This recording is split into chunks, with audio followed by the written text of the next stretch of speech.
मैं फिर से अल्लाह के घर में ठहर कर कह रहा हूं, इनका मकसद एक ही है, मस्जिदों को छीन लो, दरगाहों को छीन लो, खानखाहों को छीन लो, कब्रस्तानों को छीन लो, इवैक्यू वक्फ प्रॉपर्टीज को छीन लो, वक्फ बोर्ड में इलेक्शन खत्म करके गैर मुस्लिम को और इनके दुमछल्लों को अपॉइंट करके वक्फ की जायदादों पर अपने जालिम लोगों को बिठा दो। ये इनका असली मकसद है। अरे तुम तोड़ने के लिए आया या जोड़ने के लिए आया, बताओ हमको। अच्छा, जो 300 साल पहले हुआ तुम अब मुझसे पूछ रहे हो? नहीं तुम बोलो, मैं बोलूं तो फिर पुष्पमित्रा संघा कौन है? तुम्हारे डैडी है उन्होंने? कौन है पुष्पमित्रा संघा? बोलो फिर। छोला बादशाहों के पास क्या हुआ, बोलूं मैं?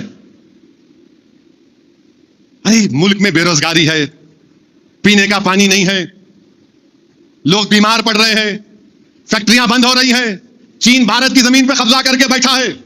मगर नहीं, 300 साल पुरानी बात करें तो सब चले जाता। डराने की सियासत अगर कर रहे हैं तो याद रखो, हम सिर्फ अल्लाह से डरने वाले हैं, इक़्तिदार की कुर्सियों पर बैठने वालों से डरने वाले नहीं है। तुम आज है कल नहीं रहोगे इंशाअल्लाह ताला, तुम जाओगे इंशाअल्लाह ताला, तुम गुमनामियों के वादियों में गुम हो जाओगे, याद रखो। और जब मौलिक तुम्हारे बारे में कलम लिखेगा ना तो कहेगा कि तुमसे बड़ा कोई जालिम नहीं था। ये जानते नहीं है कि जब कोई इस जमीन में चले जाता है या कोई अपने मजहबी रसूमात के तहत दुनिया से जाता है, सबको अल्लाह एक दिन जमा करने वाला है। तुम आज बड़ी बड़ी बातें कर रहे हो ना, इंशाअल्लाह ताला हम उस दिन कामयाब होंगे। आज तुम इख्तिदार के नशे में आकर तुम बकवास बक रहे हो, तुम बकवास बक रहे हो, तुम नफरत के मजाहरे कर रहे हो। एक महाराष्ट्र का मुख्यमंत्री बोलता है,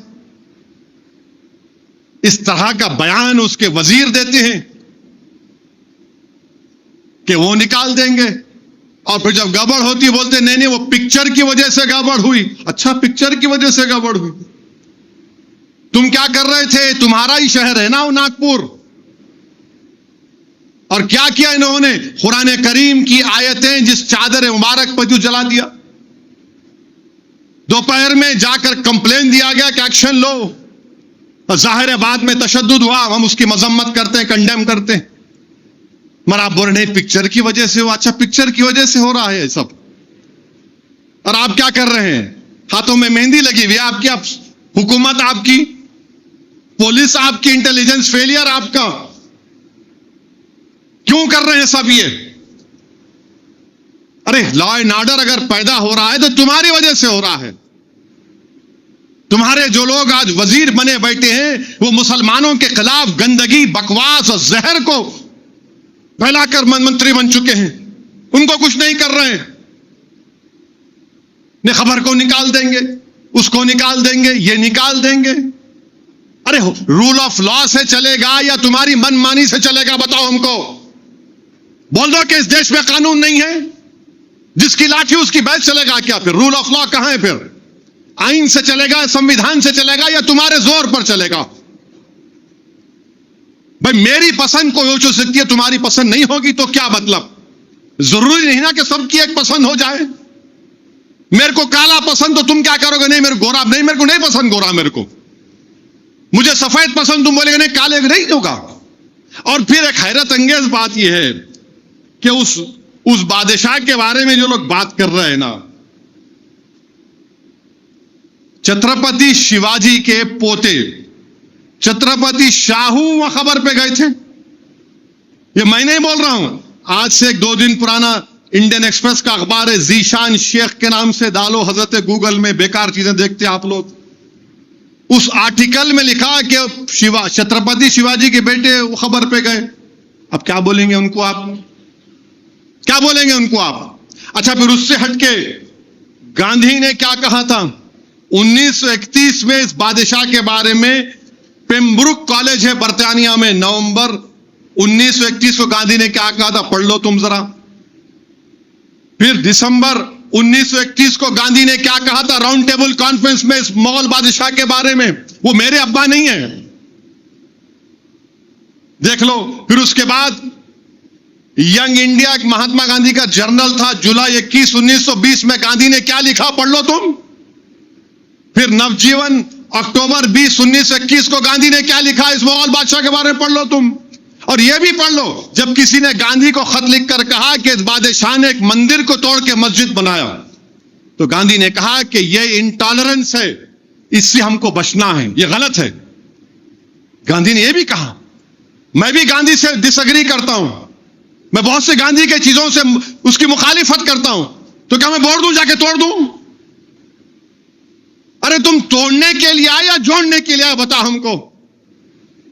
अच्छा, जो 300 साल पहले हुआ तुम अब मुझसे पूछ रहे हो? नहीं, तुम बोलो, मैं बोलूं तो फिर पुष्पमित्रा संघा कौन है? तुम्हारे डैडी है उन्हों? कौन है पुष्पमित्रा संघा? बोलो फिर। छोला बादशाहों के पास क्या हुआ, बोलूं मैं? अरे मुल्क में बेरोजगारी है, पीने का पानी नहीं है, लोग बीमार पड़ रहे हैं, फैक्ट्रियां बंद हो रही हैं, चीन भारत की जमीन पर कब्जा करके बैठा है। मगर नहीं, 300 साल पुरानी बात करें तो सब चले जाता। ये क्या आमफाट है? बोले चले जाएंगा। मेरे अजीज दोस्तों और बुजुर्गों, मैं एक ही बात कह रहा हूं, अपनी हिम्मतों को बुलंद रखिए। डरने और घबराने की जरूरत नहीं है। अल्लाह के रसूल सल्लल्लाहु अलैहि वसल्लम कि हम उम्मत हैं, अल्लाह उसका रसूल हमारे साथ हैं, अल्लाह उसका रसूल हमारे साथ हैं। हरगिज डरने की जरूरत नहीं है। जमहूरियत के दायरे में रहकर हम लड़ते आए और लड़ते रहेंगे। ये लोग डराने की सियासत अगर कर रहे हैं तो याद रखो, हम सिर्फ अल्लाह से डरने वाले हैं, इक़्तिदार की कुर्सियों पर बैठने वालों से डरने वाले नहीं हैं। तुम आज है कल नहीं रहोगे इंशाअल्लाह ताला, तुम जाओगे इंशाअल्लाह ताला, तुम गुमनामियों के वादियों में गुम हो जाओगे, याद रखो। और जब मौरिख तुम्हारे बारे में कलम लिखेगा ना, तो कहेगा कि तुमसे बड़ा कोई जालिम नहीं था जिसने आईन की धज्जियों को उड़ा दिया। मेरे अजीज दोस्तों और बुजुर्गों, हम क्या क्या देखते हैं, रोज क्या क्या एक एक न्यूज आती है। अब बोल रहे कि कोई एक मेला लगाते उत्तर प्रदेश में, एक पुलिस के ऑफिसर का वीडियो देखा, नहीं उन्हें लुटेरा था, तुम मेला नहीं लगाना। कैसे मालूम तुम कौन लुटेरा था? नहीं, लुटेरा था, तुम नहीं लगाना।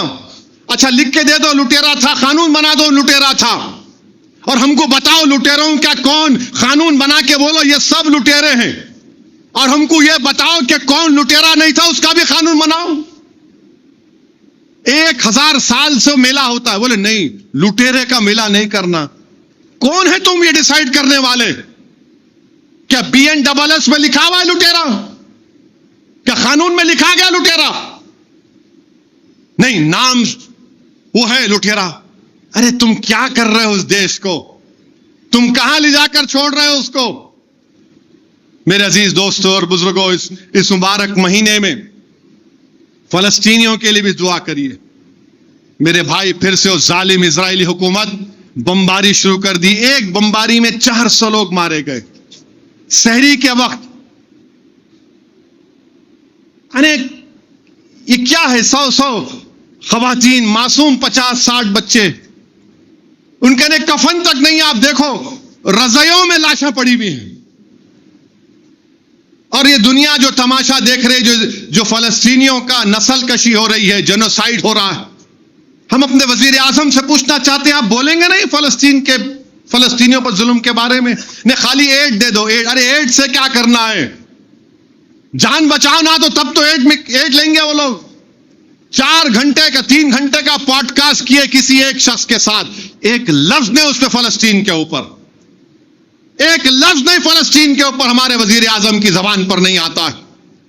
अरे इंसानियत का मसला है ये।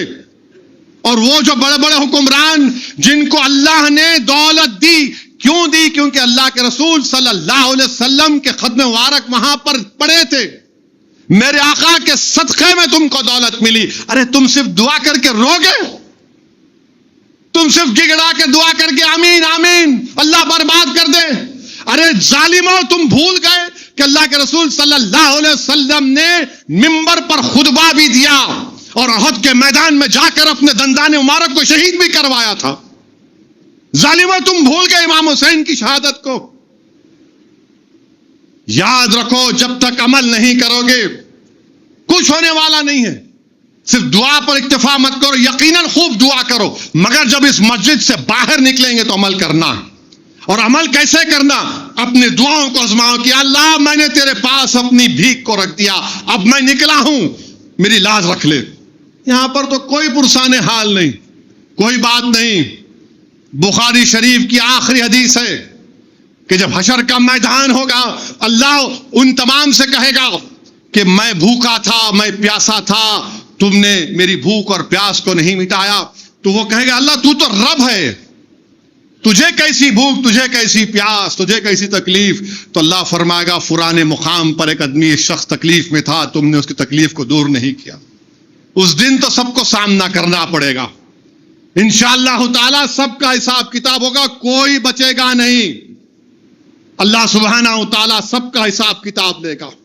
और आखिर में ये जो मोदी की हुकूमत वक्फ का कानून ला रही है, ये मैं फिर से अल्लाह के घर में ठहर कर कह रहा हूं, इनका मकसद एक ही है, मस्जिदों को छीन लो, दरगाहों को छीन लो, खानखाहों को छीन लो, कब्रस्तानों को छीन लो, इवैक्यू वक्फ प्रॉपर्टीज को छीन लो, वक्फ बोर्ड में इलेक्शन खत्म करके गैर मुस्लिम को और इनके दुमछल्लों को अपॉइंट करके वक्फ की जायदादों पर अपने जालिम लोगों को बिठा दो।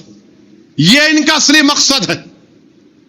इस कानून के खिलाफ हमको सदा एहतजाज बुलंद करना पड़ेगा।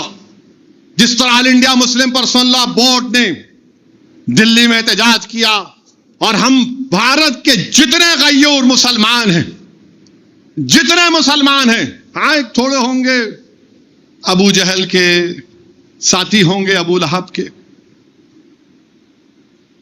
तमाम ने इसको रिजेक्ट किया इस बिल को। और इनकी कोशिश ये है, सुनने में आ रहा है कि ईद के बाद पार्लियामेंट में इस बिल को लाया जाएगा। हम अल्लाह से दुआ करते हैं कि अल्लाह, जो जायदाद का मालिक तू है, ये जालिम हुकूमत इन वक्फ की जायदादों को बर्बाद करना चाहती है। हम अल्लाह से भीख मांगते हैं कि परवरदिगार इस कानून को बनने से रुकवा दे। और मेरे अजीज दोस्तों और बुजुर्गों, याद रखिए इन लोगों को, ये जो वक्फ का कानून बनाकर पूरी जायदादों को खत्म करना चाहते हैं, अरे तेलंगाना के मंदिरों के बोर्ड में, सिखों के बोर्ड में, ईसाइयों के मजहबी बोर्ड में उन्हीं का मजहब का आदमी हो सकता है, तो हमारे वक्फ बोर्ड में किस बुनियाद पर आप लाकर गैर मुस्लिम को बिठाएंगे?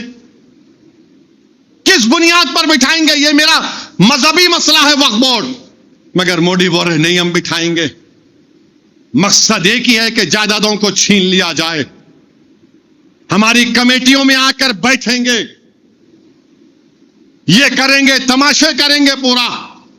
वक्फ यूजर इस तरह कर रहे हैं कि कोई भी डिस्प्यूट क्रिएट कर दे, आपको जाके बोलेंगे नहीं मक्का मस्जिद मस्जिद नहीं है, उसका कागज दिखाओ, तो इन्हें बोलेंगे नहीं हम तो अमेंडमेंट ये कर रहे हैं कि डिस्प्यूट अगर होगा, डिस्प्यूट नहीं होगा तो वक्फ यूजर। अरे बाबरी मस्जिद, राम मंदिर में वक्फ यूजर का सुप्रीम कोर्ट ने कहा वक्फ यूजर है, आप कौन होते छीनने वाले? एक एक कानून ऐसा बना रहे हैं कि हमारी जायदादों को छीन लिया जाए, मस्जिदों को छीन लिया जाए। ट्रिपल तलाक का गलत कानून बनाया, CAA का कानून मजहब की बुनियाद पर बनाया, अब यूनिफॉर्म सिविल कोड बनाना चाहते हैं, यूनिफॉर्म सिविल कोड बनाना चाहते हैं। मेरे अजीज दोस्तों और बुजुर्गों, मेरी आपसे एक ही गुजारिश है कि मुत्तहिद रहिए, अपने इत्तेहाद को मजबूत रखिए। जो ताकतें आपके इत्तेहाद को कमजोर करना चाहती हैं, उनको दूर रखिए, जमात को मजबूत करिए।